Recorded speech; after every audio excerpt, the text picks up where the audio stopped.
Duff, yeah.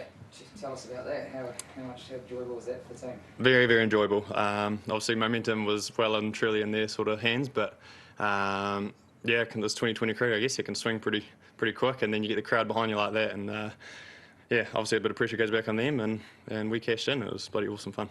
Yeah, you mentioned the crowd. How big a part can they play in a game like that when you've got a sold-out crowd and you're trying to turn momentum? Mate, that was really cool. It was very cool.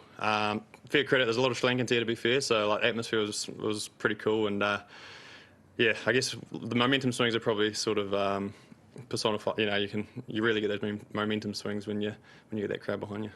120 for none, chasing only 173. What was being talked about over there? Oh, I could think back to Sri Lanka a few months ago. We've seen those two bat a lot, so to get rid of them was pretty big. Keep believing. I guess we had to take a few risks at that stage of the game, sort of mid-wicket up and use the short ball a little bit to sort of create something. But mate, I thought the way sort of Tez closed out, Matt Henry closed out there with Folksy too was awesome stuff, and it was quite a cool team performance. Yeah. Yeah, obviously you played plenty for the BLACKCAPS. It was probably one of the bigger moments you've been able to be a part of. What was it like that over in particular in those 4 balls? It was, mate. I guess I've been around a while now and carried a few drinks, but actually to have an influence on a game and to win like that was very, very special. Did you know in that moment that you had to keep attacking there, that you wanted to try and take wickets as opposed to restrain or get out of the over? Definitely. I guess me and Matt were talking quite often throughout the whole game, and it was all about how we're going to take wickets. I guess it's a pretty hard ground to defend. The ball's flying through. It's good wickets, so wickets were the key there, and I guess we kept taking them quite nicely.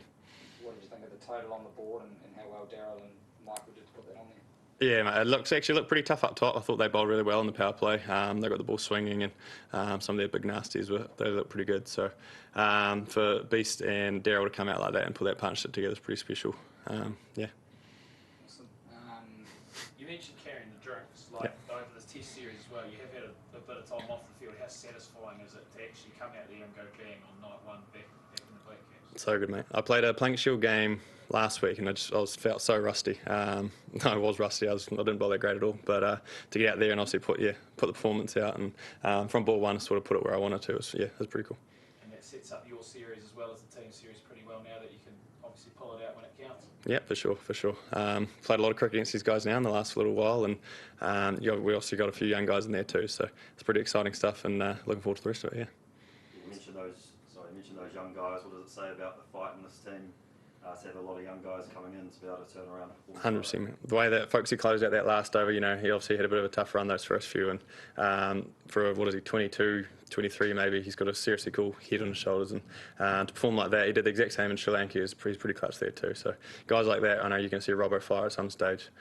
We've got some exciting talent in there. What was he like at the death sack after the game?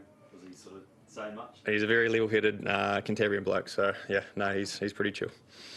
What was your view at like a Robbo's catch? How skillful was that under that circumstances as well? Yeah, big black skies, never easy. No, he's also a quality fielder too, so never in doubt.